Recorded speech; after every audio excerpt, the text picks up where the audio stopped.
las charlas, a los nuevos coloquios de medicina. Les quiero comentar un poquito de qué se trata, los cambios que hemos hecho con estos coloquios. Como Facultad de Medicina decidimos expandir un poquito el espectro de los temas que vamos a hablar. Yo soy graduado de la Universidad de Medicina aquí, y cuando yo estaba presente y hasta hace poco tiempo nos enfocábamos principalmente en temas de relevancia clínica. Venían médicos hablarnos de temas que vienen a tener algún tipo de influencia en nuestra formación como médicos, estrictamente como clínicos. Esa era la prioridad que teníamos para estos coloquios. Y en este momento hemos decidido expandir esto para empezar a cubrir otros temas.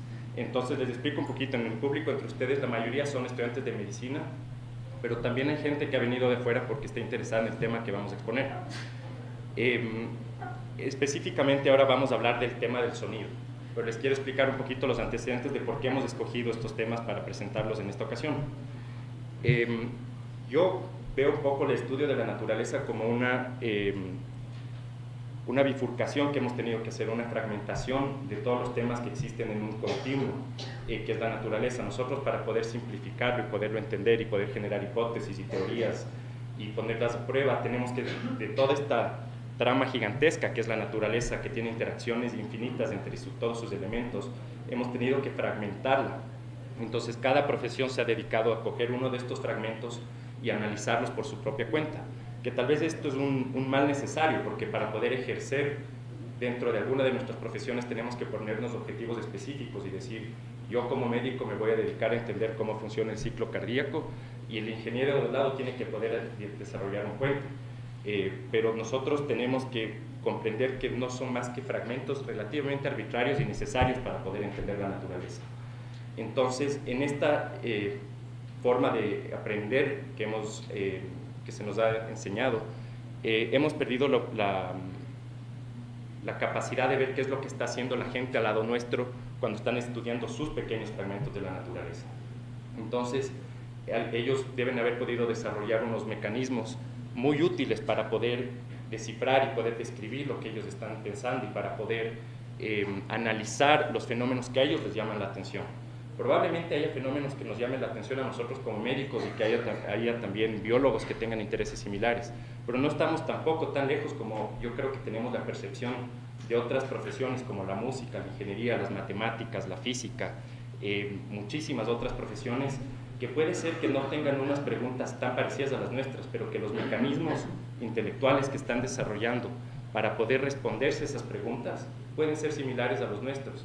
Entonces yo creo que nos conviene mucho escuchar qué preguntas se hacen las personas que están estudiando temas no tan parecidos a los nuestros. Nos conviene escuchar qué certezas tienen ellos. Si es que no podemos tender estos puentes entre las diferentes disciplinas, es muy probable que nos estemos perdiendo unas oportunidades fantásticas para poder desarrollar nuestra propia disciplina, pasar el conocimiento a otras disciplinas y adquirir el de los otros. Entonces yo creo que la Universidad de San Francisco, una de las fortalezas que tiene, es que tiene profesores fantásticos en diferentes ramas.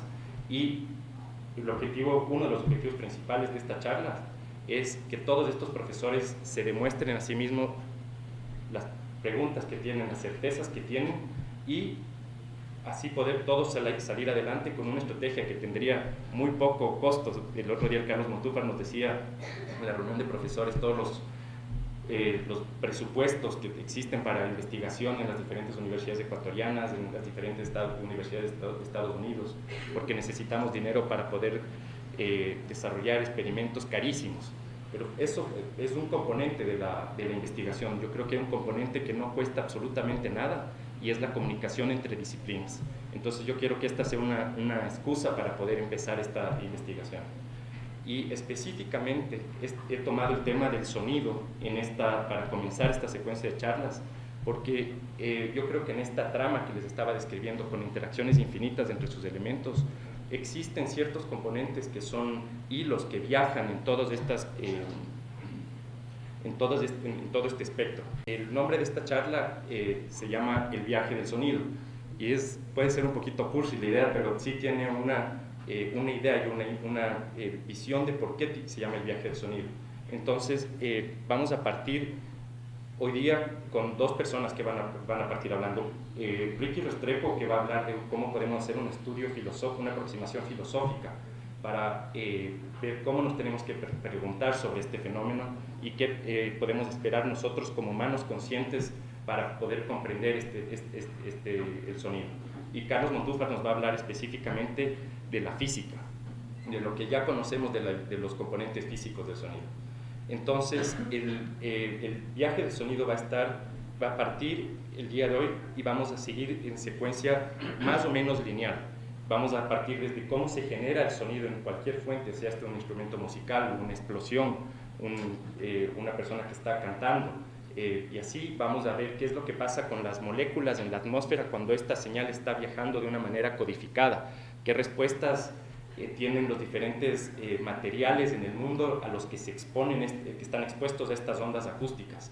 Vamos a ver qué pasa cuando estas ondas aterrizan en nuestros tímpanos y nuestros oídos tienen un mecanismo fantástico de convertir un fenómeno acústico físico en un fenómeno neurológico, eléctrico, que mantiene su codificación y después viaja por dentro de nuestro sistema nervioso central, adquiriendo información de otros elementos y dando información a otros núcleos de nuestro sistema nervioso. Y así podemos, por ejemplo, entender por qué ciertas canciones nos pueden producir cierto tipo de emoción, o por qué cierto tipo de sonido nos puede producir una memoria de infancia, o tenemos conexiones, no son fenómenos que ocurren aislados. Después todos estos estímulos van a llegar a nuestra corteza y lo podemos concientizar al fenómeno acústico que acabamos de escuchar y decir, yo, Pablo de la Cerda, acabo de escuchar una canción y esta canción me hace acuerdo a cualquier cosa. Entonces así vamos a seguir. Después vamos a ver cuál paralelismo existe entre este fenómeno en los humanos y otras especies. Vamos a tener gente que nos va a venir a hablar de cómo los pájaros pueden reconocer el tono de sus propias especies, cómo los mamíferos pueden generar sus sistemas sociales y sus sistemas culturales al reconocer los cantos y los tonos de sus propias especies. Vamos a ver una escala más grande en esta secuencia del viaje del sonido, de cuáles son los efectos culturales que tiene la música, el sonido en toda nuestra sociedad. Así entonces, yo partí de un poco la idea que les estoy comentando ahora, con algunas preguntas que me encantaría que se respondan al final de esta secuencia, pero que si no lo logran, y es probable que no lo logremos responder todas con certeza y que salgamos de aquí con más preguntas, tendrían las siguientes. Por ejemplo, ¿existe el contacto entre las partículas que llevan las ondas del sonido en la atmósfera? ¿Cómo se codifica la información en una onda acústica? ¿Cómo están compuestas las notas y escalas musicales? ¿Por qué podemos predecir cuál es la siguiente nota cuando escuchamos una escala? ¿Es todo esto una convención o realmente una convención social o una estructura natural que le estamos descifrando?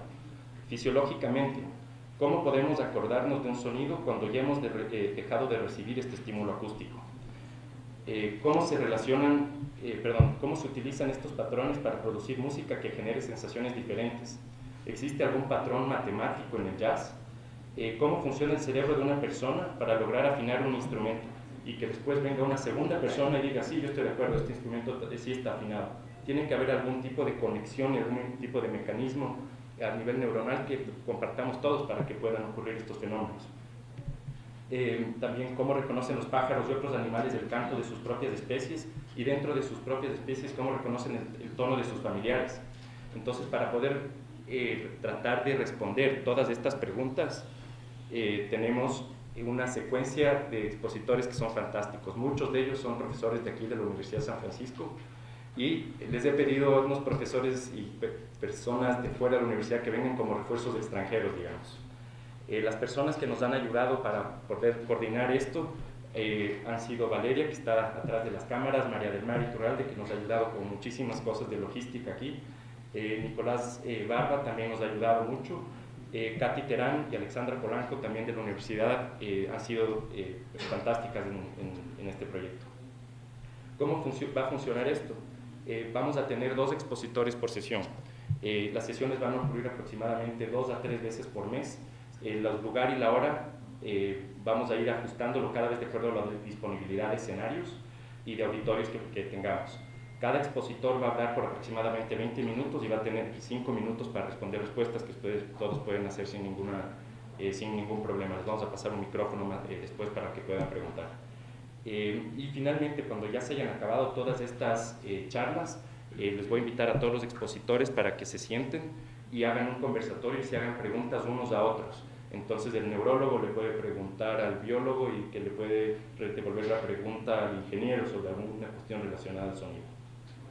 Y para todo esto, ahora que ven las cámaras de aquí, vamos a poner las charlas en una página web que estamos desarrollando con la universidad para que puedan estar presentes, ojalá a través de streaming si lo logramos hacer, y si no, las grabaciones van a estar ahí presentes para que ustedes puedan seguirlo en caso que no puedan asistir a alguna de estas sesiones. La página de internet también va a tener foros de discusión en los que ustedes pueden poner sugerencias y preguntas, y así vamos a poder tener un registro de lo que ha ocurrido durante todo este semestre.